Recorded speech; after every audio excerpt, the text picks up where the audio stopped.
Hi friend, new blog নিয়ে চলে এসেছি। আমাদের সাথে থাকো, আমাদের পাশে থাকো। চলো ভিডিওটা শুরু করা যাক। আমরা আজকে যাব মহাদেবের পুজো দিতে জলেশ্বরে। তা জলেশ্বরে যে আমরা কী করছি, আমাদের সাথে থাকো, পাশে থাকো। চলো ভিডিওটা শুরু করা যাক।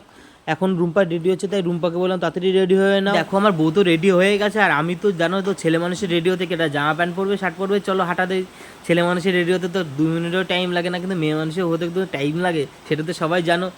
আর তোমাদের বাড়ির বন্ধুরা যারা যারা দেখছো তাদের বউদের কত টাইম লাগে কমেন্টে কিন্তু জানিও। তো আমরা বাড়ির থেকে বেরিয়ে পড়েছি। বাড়ির থেকে বেরিয়ে আমরা গাড়ির কাছে গেলাম। গাড়ির দিকে দুটো গাড়ি রাখা আছে, একটা গাড়ি আজকে ভাড়া যায়নি, দুটো গাড়ি রাখা রয়েছে। একটা গাড়ি নিয়ে তো আমরা বেরিয়ে যাব। এখন এখান থেকে আমার বাজার থেকে আমরা মিষ্টিরা নিলাম, মিষ্টিরা নিয়ে এখন আমরা জলেশ্বরের দিকে যাচ্ছি। জলেশ্বরে পৌঁছে গেছি। আর জলেশ্বর এসে তো দেখি ও মাই গড, এত লাইন এত লাইন, ধারণা করতে পারবে না। 1 কিলোমিটার উপরে লাইন।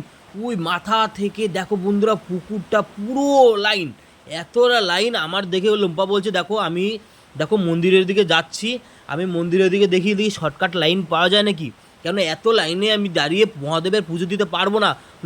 রুম্পা আমাকে বললো যে মহাদেবের যদি পুজো দিতে চাও তাহলে তুমি তোমাকে লাইনে দাঁড়িয়ে পুজো দিতে হবে।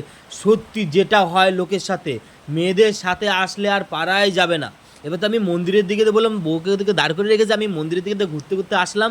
আর দিকে ঘুরতে ঘুরতে এসে দিকে একটু ছোটো ছোটো করে শর্ট ভিডিও করে নিয়েছি, আর সেগুলো তোমাদের দেখাচ্ছি। আর এদিকে দেখো বন্ধুরা, মন্দিরের ভিতরে বাস দিয়ে ঘেরা করে দিয়েছে, আর মহাদেবের দর্শন দিতে আমার তো ভিতরে যেতেই দিল না, বলছে ভিতরে তো ছবি তুলতে যেই যাবে না। আর আমি বলছি ঠিক আছে, তাহলে কি করা যায়। মেয়েদের ধৈর্য বললে হবে, আর মেয়েদের ধৈর্যের সাথে তো ছেলেরা ধৈর্য তো পারবেই না, ওরা যেটা বলবে তো সেটা করতেই হবে। আর এদিকে দেখো মন্দিরেতে এসে আমরা পুজো দিতে চালু করলাম। পুজো দিতে দিতে সত্যি রুম্পা বলছে তোমার, আমি বললাম রুম্পাকে সত্যি তোমার ধৈর্যও আছে, আর মন্দিরের ভিতরে তো ভিডিও করতে বসার পর মহাদেবের পুজো দেওয়া হলো। মহাদেবের পুজোতে সত্যি রুম্পাকে বললাম তোমার জন্যই সত্যি মেয়ে মানুষ চাইলে পরে কি না হতে পারে। সত্যি আমাদের এখানে মানত করেছিলাম, তাই মানতের ডিলটা আমরা খুলে দিলাম আমি আর রুম্পা মিলে। যারা জলেশ্বরে এসে তারা কিন্তু কমেন্টে জানিও, যারা যারা কারা কারা জলেশ্বরে পুজো দিতে এসে তারা কিন্তু কমেন্টে অবশ্যই জানিও। আর হর হর মহাদেব কিন্তু লিখতে কিন্তু ভুলো না। চলো তোমাদের এবার বাইরের মধ্যে পুজো দেওয়া হয়ে গেছে, তারপরে বাইরের ভিউটা দিয়ে দেখা যায়। এখানে যে মানত পূর্ণ হয়েছে, তারপরে এখানে কিছু দিতে হয় দক্ষিণা, আমরাও সব জায়গায় দক্ষিণাটা দিয়ে দিলাম। দক্ষিণা দেওয়ার পর দেখো বাইরে কত লোক, মন্দিরের পাশে আশেপাশে কত লোক। বন্ধুরা যারা যারা জলেশ্বরে আসেনি তাদের কিন্তু একবার জলেশ্বরে আসতে ঘুরতেই হবে, জলেশ্বরে আসতে হবে। আর জলেশ্বরের বাইরের মন্দিরটার লুকটা দেখো বন্ধুরা, খুব সুন্দর করেছে। সত্যি এত সুন্দর করেছে, এত সুন্দর করেছে, কেউ যদি না আসো তাহলে কিন্তু কেউ বুঝতেই পারবে না। আর এই যদি আমাদের পুজো দেওয়া হয়ে গেলো, পুজো দেওয়ার আসার পরে এখানে আমরা ধূপকাঠি জ্বালালাম। ধূপকাঠি যারা যারা মোমবাতি জ্বালাতে হয়, যদি মানত হয়ে গেলে, মানত পূরণ হয়ে গেলে তারপরে এখানে ধূপকাঠি মোমবাতি জ্বালাতে হয়, আমরাও জ্বালিয়ে দিলাম।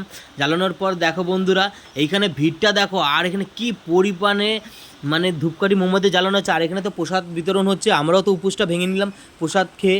আর বলে আমাদেরও দাও, আমাদের ভিতর থেকে দেখো কি পরিমাণে শুধু 2-3 জন ফল কাটতেই রয়েছে, আর ভিতর থেকে তো ফল নিয়ে আসতে রয়েছে, আর ফল বিতরণ করতে এসে আমাদের এখানে মানত পূর্ণ হয়ে গেছে। আমরাও এখানে কিছু দক্ষিণা দিয়ে সবাইকে সহযোগিতা করলাম।